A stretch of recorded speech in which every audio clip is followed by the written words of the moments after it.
Thank you for tuning into Growth Island again. Today, we're going to talk about a subject that I got into around a year and a half ago, and that is on the headlines of so many of these magazines and so on. It's fasting. So, what is fasting and how do you do it? It sounds pretty simple, right? But we're going to get into that. So, for that, I got an expert in. I got Andri Peetso, if I'm pronouncing it right, who is the author of Mastering Fasting, a book that I have been reading the last 2 weeks, and it's absolutely fantastic. It really goes into the details and some of the science behind it, and many of the questions that I've had with many of my friends about, like, when do you break a fast? How do you break it? What are you allowed to do? And so I'm really excited to get Andre in to tell about the book and tell about how do you actually do fasting in the best way. So, Andre, welcome so much to the podcast. Hello, Mats. Thank you for having me. So how do you get into all of this fasting and suddenly taking up the time you spent 2 years on writing this book, going into the research? Yeah. Well, to go way back, not way back, but let's say like 6 years ago, I got diagnosed with a debilitating autoimmune disease and multiple sclerosis, to be more exact. And instead of going the conventional treatment way, little rebel inside me refused to accept it. I guess we could say it was denial, me just denying that I have this illness, just like doing everything, my body like fighting to like accept it. And I decided to say no to conventional treatment and start researching everything on my own and taking charge of my own health and well-being. It has been a long journey. Thankfully, it worked out for me. I guess I'm lucky because right now everything's good, everything's fine. And You're quite fit. uh, You don't look like someone that like not possible of doing that much. I met you here in the Dominican Republic as well. yeah, been working hard on it. So muscle mass definitely is important.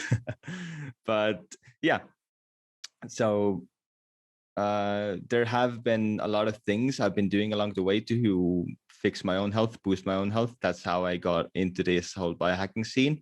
And fasting has definitely played a huge role in it. Intermittent fasting and doing longer fasts. It's definitely not the only thing. It's not this one magic bullet that cured me, but it has definitely helped me a lot along the way. So I started, since I had researched that project so much, I decided I'm gonna write an Instagram post about it, like do a short post.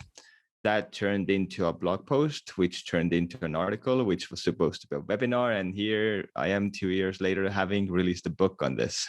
So That's it was, that's fantastic. Congratulations on getting the book out as well. That's a big thank you. step. So for the ones that don't know what fasting is basically that you don't eat.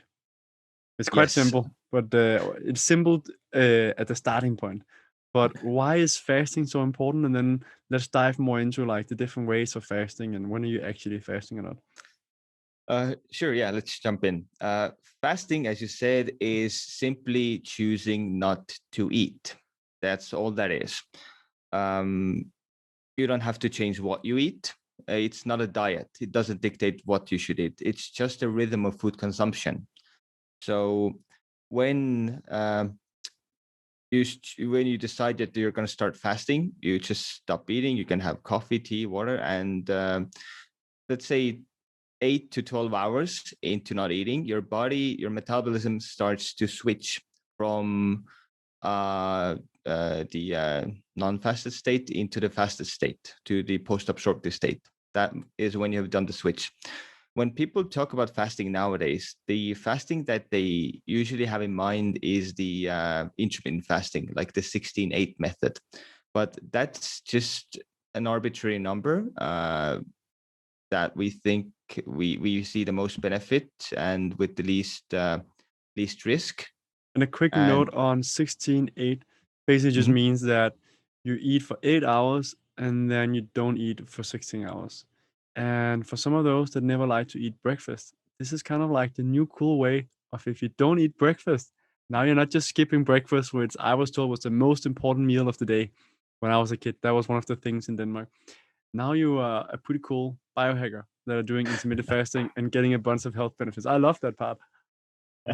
Yes, it is often used as just another excuse not to eat breakfast.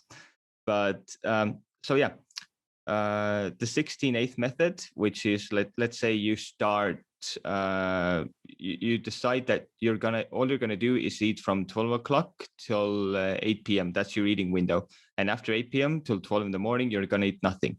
So anything less than 24 hours, such as is the 16/8 method or the 24 method, which is 20 hours fasting window, 4 hours eating window, or the 23/1, or which is kind of like 1 meal a day. All of these aren't actually, you can call them intermittent fasting, which is an umbrella term, but they're actually referred to as time restricted eating, because fasting intermittently implies that you're doing it longer than 24 hours usually. And fasting itself is when you say fasting in a traditional sense, it means it's a prolonged fast, that you're going to fast for 2, 3, 4, 5 days. So you're saying Sometimes there's a lot of longer. fake fasters out there, the ones doing the 16 hours? They're just I time restricted eaters. I wouldn't go that far as to say that, but essentially it's just like the terms and jargon is a bit mixed up. Yeah. So it's just to avoid confusion further in the conversation. It is like time restricted eating is anything less than 24 hours, and intermittent fasting is longer than 24 hours. Okay, got it. So that's a bit about fasting. Why is it Mhm. that it is so freaking amazing? And like, what are some of the benefits of this, and why are like so many researchers starting to look into it? And all of the health experts are like, basically, many of them are fasting, right? Yeah. So fasting has to do a lot of the benefits of fasting has to do with metabolic flexibility, which means that when you're an infant and you're feeding on your mother's breast milk, the second you stop eating breast milk, feeding on breast milk, you're thrown into the world of like heavy carb diets. Like everything we have is high carb, and we're constantly eating, and we're used to constantly eating because the fridge is just like 2, 3 steps away. So you're never not fasting. You never switch your metabolic states, because the human body can function both on carbohydrates, and we can also function on fats, which is like fasting fuel is the ketone bodies. When you go into a fasted state, your metabolic state switches. So you go from a carb-fed state into like working from carbs to working on fats. Both are equally important. When you do a ketogenic diet, when you follow a ketogenic diet, what you're doing is essentially you're forcing your body into adapting to feeding off the fats. But then people tend to go to extremes, and people are only on the ketogenic diet, for example, that start doing the ketogenic diet and think that's like the only right answer how to live by. But both these states are natural, and both are equally important.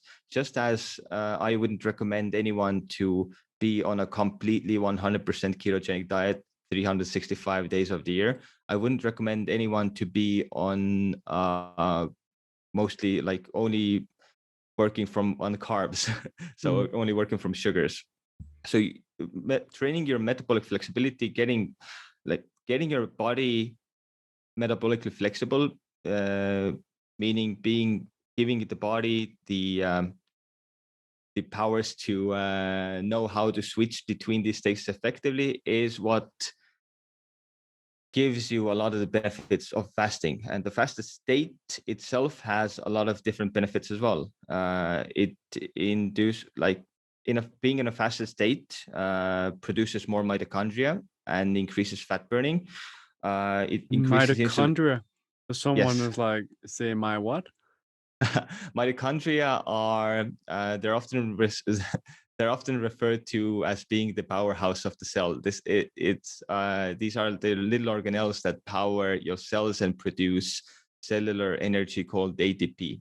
So mitochondria are basically a whole different organism inside you that They're, power you. they're very So, small but extremely important. yes. So fasting helps you produce more mitochondria, giving you more energy, and it helps increase fat burning. Fasting also helps increase insulin sensitivity. which is good overall. It keeps your blood sugar stable, and it's especially good for people with, for example, insulin resistance or type 2 diabetes. It fasting uh, helps reduce inflammation and oxidative stress in the body, which are both really important from a longevity point of view. Because inflammation itself is a key factor in many, if not most, lifestyle related diseases or in general diseases, and oxidative stress is one of the main theories we have right now for aging in general. Another one of my favorite benefits, but often misunderstood, is autophagy.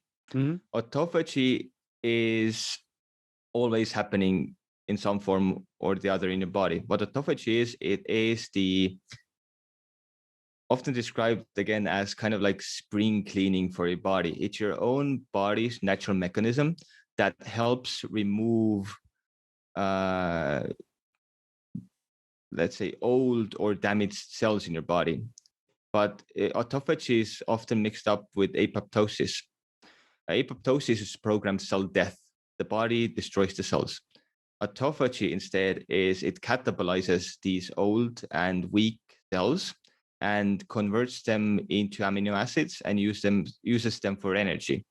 And what it also does, the process of autophagy also boosts the protective properties of healthy cells. So it's a win-win situation in every way, and it's a really good mechanism. But you like sorry, what also boosts autophagy, aside from fasting, for example, is exercise. But as good as this process, this natural process can be, there can be too much autophagy as well. You can overdo it. You don't want to always be fasting 24/7 or like doing everything or eating autophagy boosting supplements. So it's everything in moderation. So how do you find that like where do you find that boundary of like, hey, now we're doing like the awesome autophagy, we're getting the best version of ourselves, and like, oh fuck, now you're like off the rails.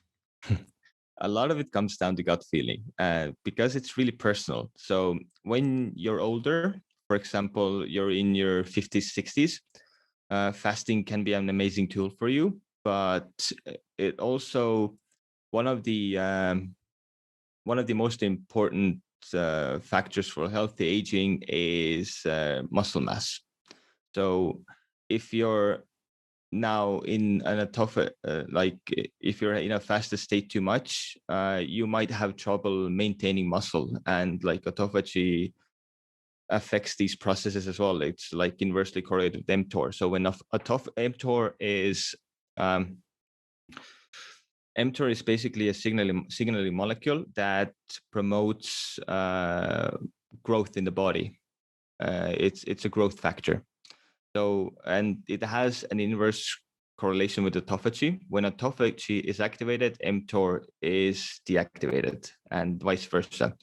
So, when you are constantly optimizing your lifestyle to boost autophagy, then you are missing out on the benefits of mTOR and the muscle building benefits of mTOR. And There's a lot of other. mTOR also has several, at least I'm starting on the Dave Sinclair Mm, lifespan book about longevity, where he speaks about mTOR, NAD as some of the main things for longevity. So this is mhm. something that we also want room for. Yes. So it's again, you can do too much mTOR. It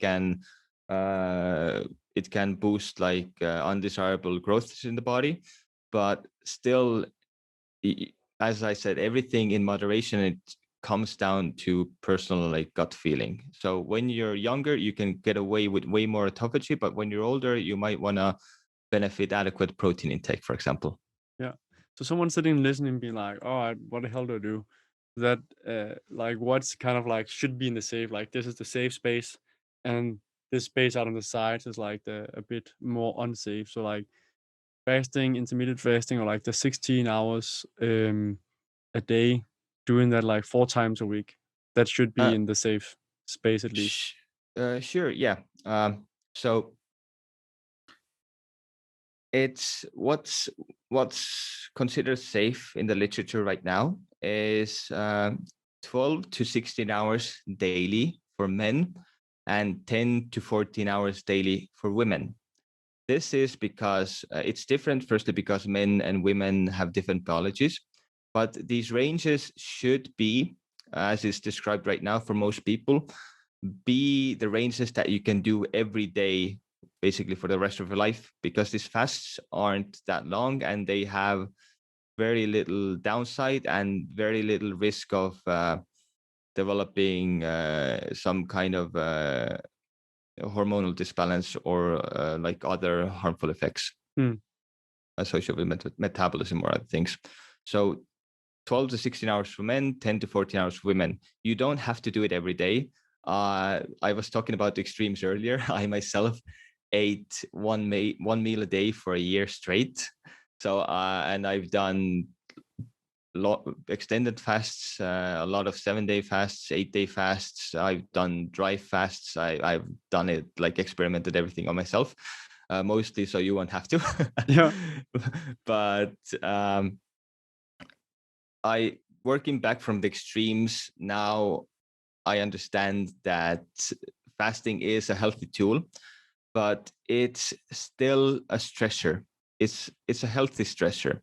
So the saying "what doesn't kill you makes you stronger" is basically the biological equivalent of this is hormetic stress. So Hmm. hormesis.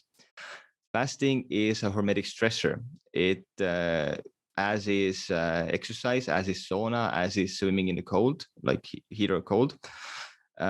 These are stress. These are stressors stress that you put on your body. Then when the body recovers from them, it adapts and becomes stronger. So, but they're still stressors, and you Hmm. can still have too much stress because nowadays we have way more stress than we used to. I remember from somewhere that there's a theory that our central nervous system should be in a parasympathetic state like 60% of the time, the rest and digest mode.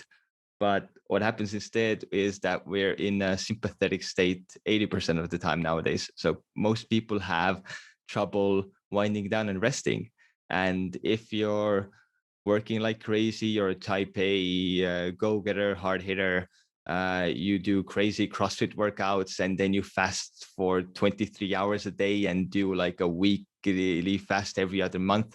That's too much. And you're going to end up burning out your adrenals. You're going to end up burning out your neurotransmitters. You're just going to end up hurting yourself and having a burnout.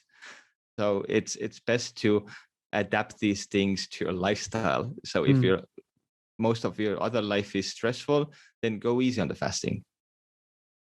That makes sense. You touched on on the thing for women, which I really liked in your book, because we have all these advocates for fasting, people that are experts and have good like degrees and everything else. But more and more people also starting to be vocal about like, hey, men and women are not like women are not men without penises. Or so like we need to be careful of like the advice that we're giving, and that women shouldn't fast as long. Yeah, your book also has something about the scientific literature in regards to how we didn't include women as much in the US. Was it in the 1973, I think you wrote, till 1993 or something like that, where they were not included as many medical studies? Yes, it's a long, complicated history. It started with a drug test tragedy, if I'm not mistaken, where the FDA banned from women who have the potential to become pregnant in participating in clinical trials. And but it was a strange law, and it banned a lot of other variants as well, such as women who use contraceptives and homosexual women and all these other things. So it essentially banned most of the women from participating in clinical trials. And well, the law was finally changed later on, but the pro-male tendency has still lingered in clinical research. It's not anything malicious. It's just that it's cheaper and easier to run clinical trials on men. on male subjects, and that's both on human and animal models. And this is because men's hormones fluctuate on a 24-hour basis instead of the 26 to 32 day cycle as to women, the infradian rhythm that they follow. Men follow the circadian rhythm with their hormones. Women follow something called the infradian with rhythm. So it's just, and so it's because researchers like clean data sets, and the fluctuation of female hormones affects a lot of the variables. It's just simpler and easier to run trials on men. But this isn't a justification, because we're cutting away half of the population and just putting the results through a bottleneck and saying this applies to all. Mm. So there's a strange history, there's a strange bias there. But fortunately, it's being acknowledged and people are working on it, and I hope it continues to get better. So as a result, we don't have much information on how fasting affects females specifically. To be fair, we don't have much information how any drugs or treatments affect females specifically.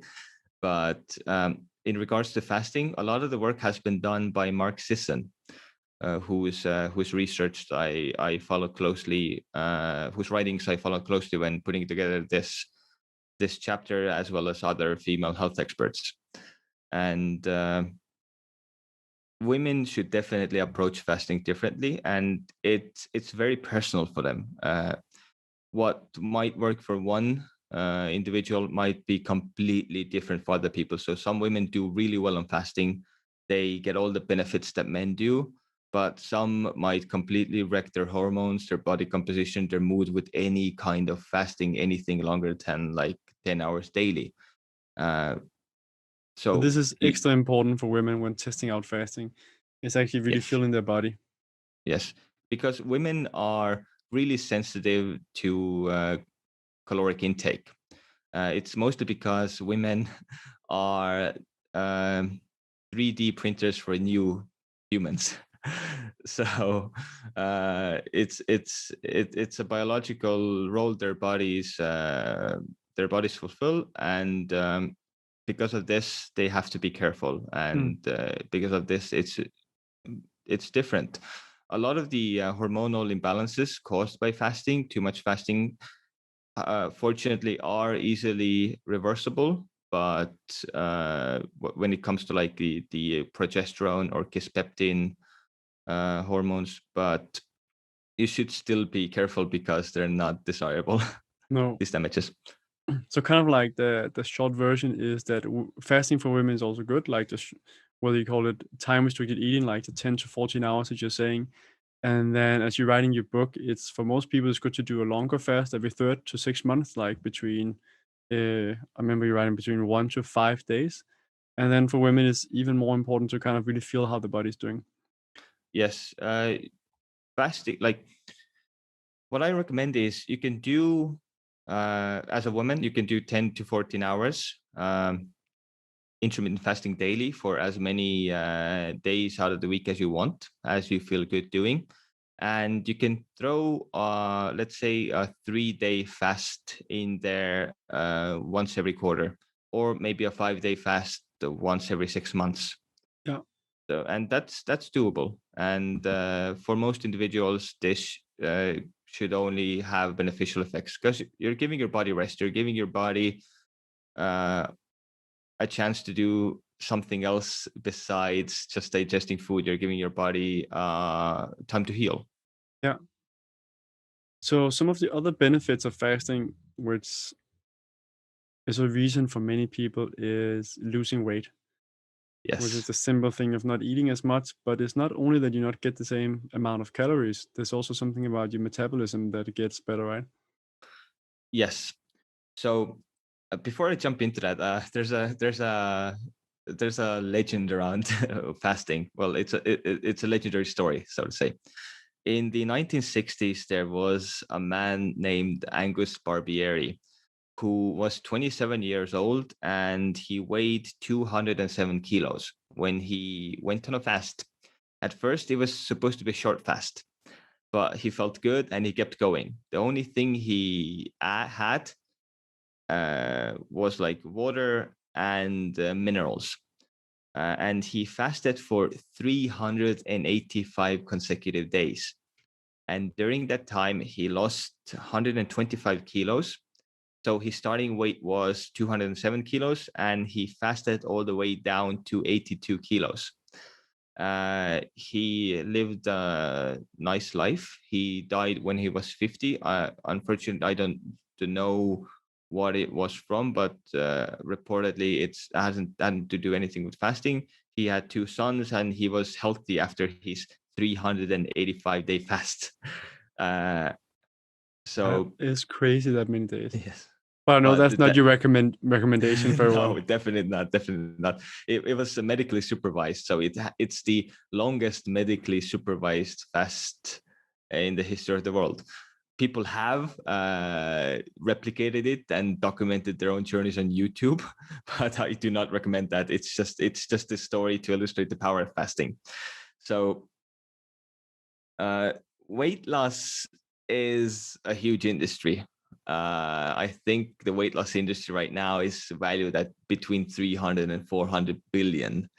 But it's like if the industry is growing every year, but so is obesity, and so is like everything else, and people are getting fatter and fatter.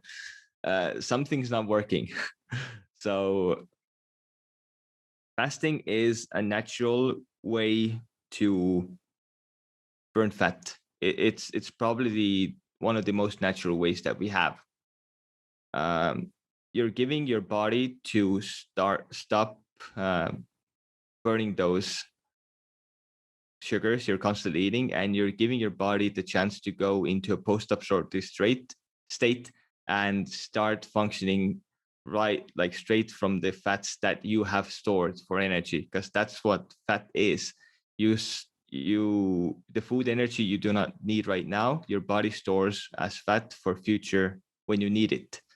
And we from an evolutionary point of view, we didn't always have access to food. So we so when we got food, we ate it, we stored it in our bodies till the next time we had food. And we had to go for long periods without food, and that was for tens of thousands of years. So we have those mechanisms in place, and our biology hasn't changed that much. So we see that many people use it as a tool, both because they get less calories in, but also because the body actually adjusts and become better at metabolizing. Well, basically, the body becomes better adapted for using fat as a source of fuel. Yeah. So you're right on that. The side effect of fasting is, yes, definitely you do get less calories in, but you don't have to. It's not a must. If you want to gain weight, you can actually even healthily gain weight on a fasting, and you can healthily gain muscle on a fasting diet as well. Yes, that goes to my next question. I've always been skinny and been trying to gain weight. I also don't eat a lot of candy or stuff like that. Keep away from refined sugar and so on. Eat a lot of greens. I would like to gain more weight, and I've seen since I started doing the 16-hour fasting, I've lost more weight. So I have a hard time getting enough food in with just the 2 meals. But so how would I do that best? Would I be even more conscious of my protein, calorie intake, and so on to make sure in those few hours I get enough, or what would you say there? There's a lot of ways, lot of directions you can come from for making that recommendation.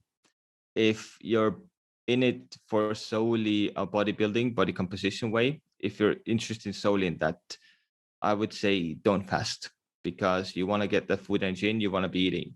But that's not beneficial for longevity overall. So a fasted state is an anti-catabolic state. That means your body does not burn muscle when you're fasting. It goes after the fats, as opposed to when you're not in a fasted state, your body often, when you go on diets, etc., often a lot of the weight you lose is from muscle. But with when doing that with fasting, it's minimized. So fasting is what was like 10 years ago in the fitness industry said to be impossible. You can grow muscle and lose fat at the same time, or it was a slow way. But with fasting, you can actually kind of like do this. But the one thing you would have to do is you would just have to eat more. Mhm. And there are different biohacks. For example, you can go on a 5-day fast, and right after a 5-day fast, when your mTOR and all your growth hormones are like really high up there, because what happens when you're fasting is your mTOR gets really ready for growing muscle. Your testosterone boosts up, shoots up. Your growth hormone might even might even increase fivefold. So when you do a prolonged fast and you start the huge muscle building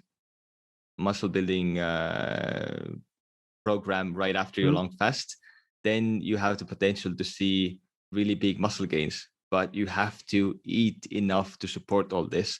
There's no other trick to it. You just have to eat a lot. Yeah. Yeah. I found protein powder, but you gotta be careful what you get. Is one way to get it down easier. Yeah, But that's a challenge. All right. So it's even if you want to it. gain weight, it's just important that you still need like the recommended amount of protein a day then, just in that shorter period of time. Yes, there are a lot of different calculations on how to calculate optimal protein intake. But what I personally use is I use a good blend of essential amino acids, for example. I use both protein powders and essential amino acids, but I find that I have the essential amino acids mix works better for me because Yeah. it works well to replenish your neurotransmitters. It acts as good nootropic. It repairs your gut, and it's just like really good overall. So I prefer that. And you can actually have that when you want to build muscle a lot, but you want the fasting benefits. You can actually have essential amino acids when you're fasting as well. It's not gonna it's gonna break your fast in a sense that it's gonna stop autophagy, but it's not gonna get you out of the state when you're burning fat for fuel. So it's not gonna break the fasted ketogenic state. It's not gonna spike your blood sugar or insulin. For most people, at least, it's not gonna. So you are still you are shutting down autophagy and you're promoting mTOR and muscle building, but without losing the benefits of burning the fat. So that's what I like to do as well in the morning. So and before trainings. Got it. So moving on to actually comes the next questions because this open up.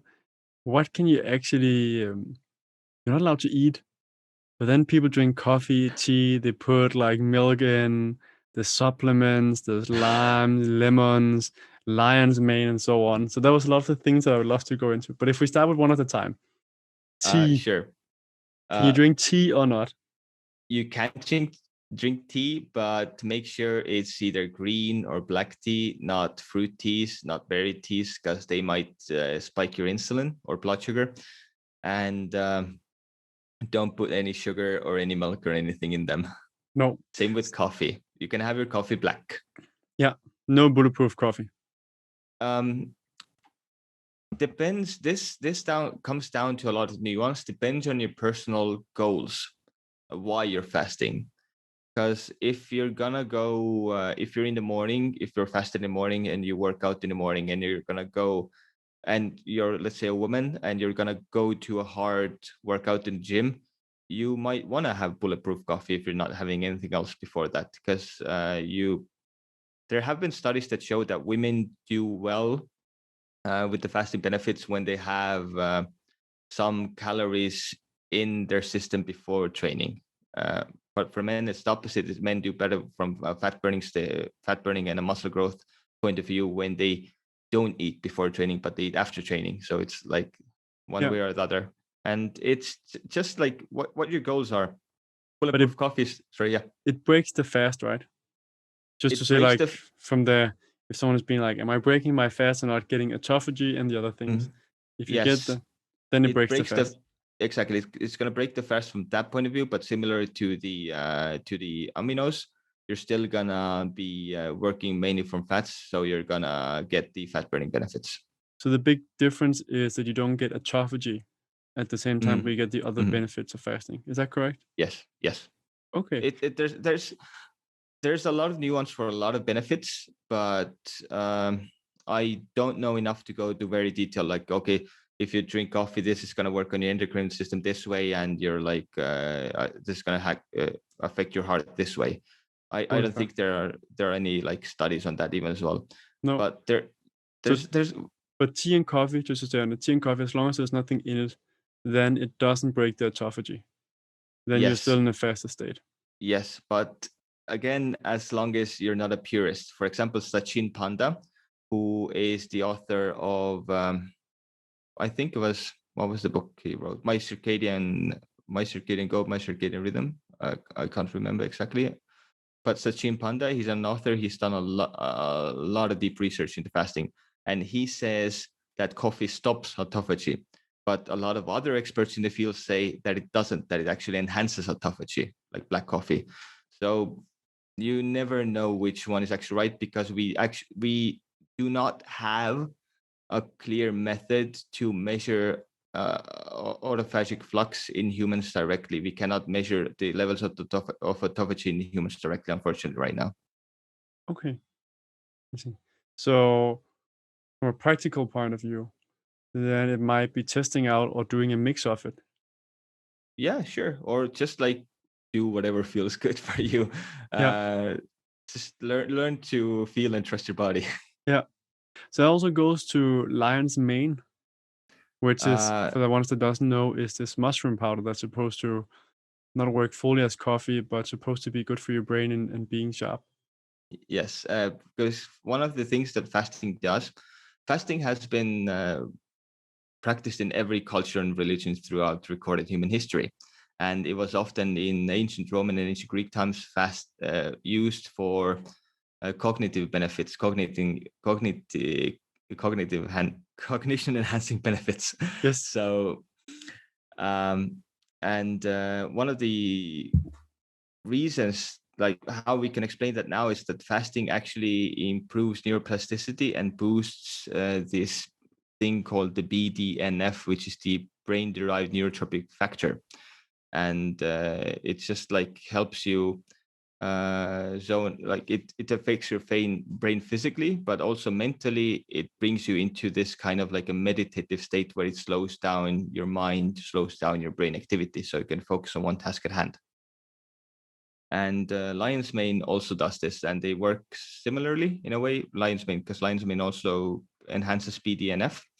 And as I have been in contact with some mushroom powder developers, Oriveda, for example, and I talked to them, and they said that their lion's mane supplements, which I think applies to most lion's mane supplements, do not break a fast, and because they don't contain as many calories, and the capsules themselves included as well, so that should be safe. So a lot of supplements and drugs, as long as they're not insulinogenic, as they, meaning that they don't provoke blood sugar spike, should be safe to consume while fasting. And I wouldn't dare to tell anyone that they should stop taking their prescription drugs when they're fasting. No, I think that's a fair a fair thing. So what about lime and lemons in the water? So I'm a big Uh, fan of my lime and lemon, and I read your book, and as far as I understood it, it's kind of breaking the fast because it has calories. But you wrote in the book as well that it probably has a lot of other good benefits with minerals, electrons, and so on, so that it might be worth doing. yes, because when you're in a fasted state, when you're in a post-absorptive state, you're also super absorptive, which means anything you put in your body is really gonna take it and use it. So lime and lemon have a lot of good benefits, for a lot of different things.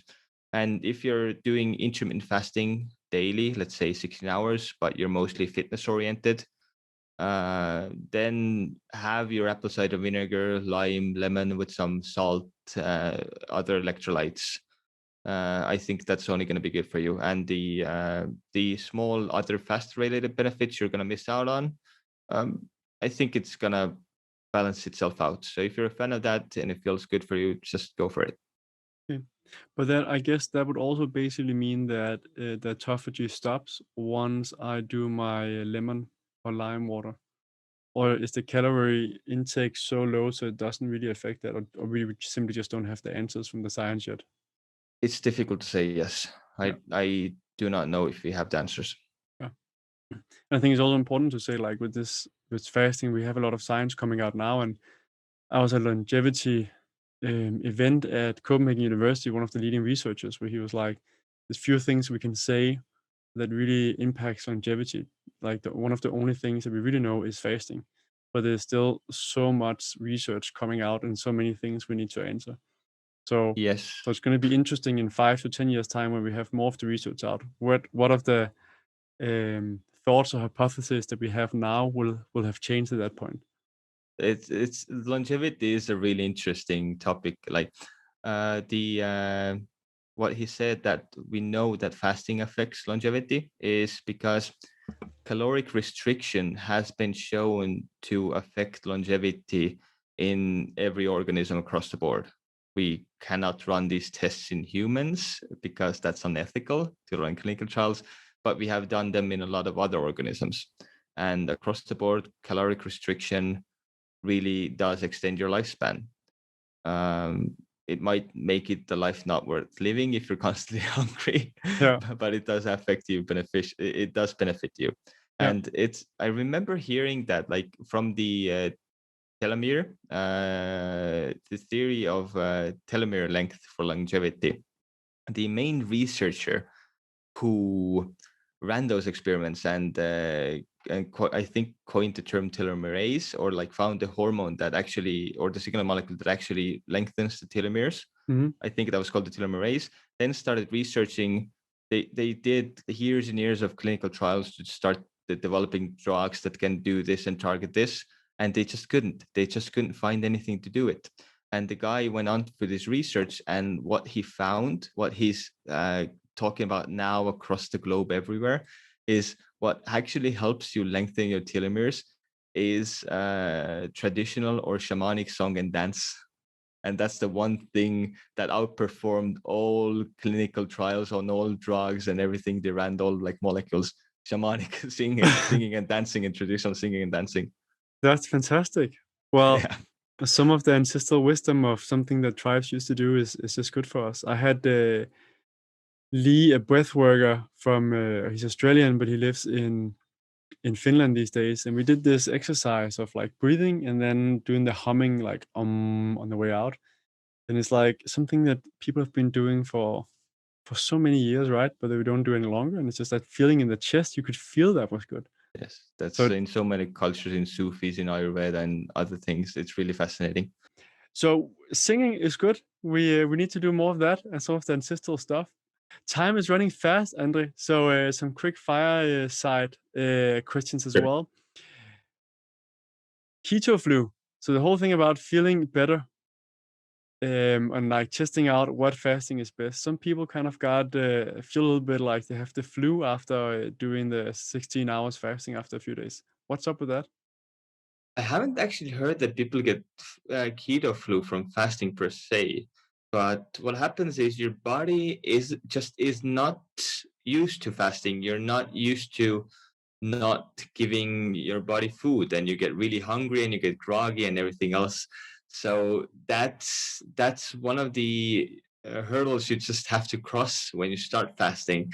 It's Yeah, it's gonna be uncomfortable at first. It's gonna be new, but just as our body adapts to, for example, um, moving from one time zone to the other, it's gonna take a few days for you to adapt to the new day-night cycle. The same way our bodies adapt to a new eating rhythm, Mm, and it's natural. perfect. How about who shouldn't be fasting? I think that's an important thing before we round off with this magical thing. And then also, like, how do you end the fast? Like, what's good to end the fast with? Sure. So who shouldn't be fasting? Um, Traditionally, in cultures that do fasting, that still do fasting, cultures and religions, pregnant women are exempt from fasting, pregnant and breastfeeding women. because you need the nutrients, you need everything to nurture and grow a healthy baby. People also who have a history or a tendency for what's the word? Um, I know the word in Estonian. Wait, What? toitumisaire. It's disordered eating. Sorry. Yeah, And eating people, disorders. yeah, people who have a tendency for eating disorders shouldn't do fasting as well, because it might trigger these eating disorders. And also people who are really struggling to put the weight on, who are really underweight, they should probably stay away from fasting as well. That makes sense. And when you break your fast, does it matter what you start with? Should you start with like a big brownie, some good candy, or what would be best to break the fast with? Does it matter?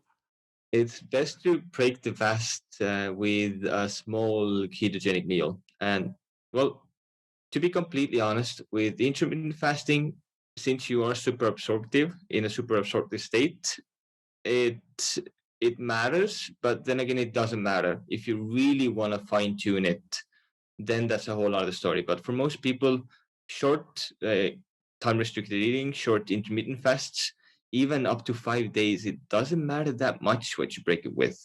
But uh, but anything beyond that, it matters. But what is recommended is a small ketogenic meals, because when you've been fasting for, let's say, 5 days, uh, you've lost a lot of water weight. Your belly's flat. You look good in the mirror. So you don't want to be throwing sugar on there, because sugar is gonna retain water. You're gonna get bloated. You're gonna get bloated from the water, and so there's a lot of myths and recommendation going on online that you should break the fast with watermelon or some fruit. That's probably not a good idea, because like fruit and fruit sugars are hard to digest. It so are cruciferous vegetables, so that might cause some bloating. And since you put off like so much weight after a long fast, and you want to keep the water weight off for any reason, then avoiding sugar is probably a good idea. So what you do want to break the food with a small, nice ketogenic diet, like sorry, a small ketogenic meal, some protein, some fats, and if you feel like it, then for the first day or two after a 5 day fast, just prefer easy to digest meals, easy to digest foods as well. So maybe you can have some bone broth, or you can have like an avocado, or some maybe like salmon. You might want to not go for a ribeye straight after 5 No, days. fair, fair. Thank you, Andri. So, Andri, where can people find out more about you, and where do people find your book? My book you can find on masteringfasting.com. It's exactly as it sounds like. You can just Google mastering fasting as well. And yeah, I'm expanding right now my activities and everything to Instagram as well. So at Andri Peetso on Instagram. I should also start doing Twitter. I haven't gotten the hang of it yet, but I'm gonna try. So that's at Andri Peetso on Twitter as well. And yeah, starting a blog soon, translating my Estonian articles, because I'm from Estonia originally, and all the writing I've done is in Estonian right now, except the book. This is my first English, my first writing that I've done in English. Mm, So I'm gonna move everything to English soon. So there's gonna be an English newsletter that I'm gonna adapt now, the blog and everything else. So everything's going towards that. great. I'll make sure to link that in the show notes as well. So, a Perfect. Thank you. question that I always ask the guest at the end is, like, what would be your final advice? Like 1 to 3 things to live a happy, healthy, and meaningful life. Like, can you? 1, 2, 3 things: happy, meaningful, healthy life. One thing is, which I've lately discovered that is so often overlooked, is just try to get in contact with your body and actually listen to your body, because we're so disconnected from everything that we're doing. we often eat meals with like just forgetting minutes later we're on our phone eating our meals, doing everything mindlessly because we're not connected to the meal, we're not connected to our body, we're not connected to everything. And 5 minutes after we finished eating, we even forgot like what we ate or did we even eat. And we have so many digestive issues and like lifestyle issues. So getting into contact with your body, feeling it all, focusing on the meal, focusing on things at hand, like really being here present and listening to. If something feels off, it feels off for a reason. I personally think our bodies and our systems are smarter than we give them credit for, and just to learn how to feel them and learn how to trust that. That's perfect. Andri, thank you so much for coming on the show. Thank you for sharing and Thanks so getting much more for having. information out. Yes, it's been fun.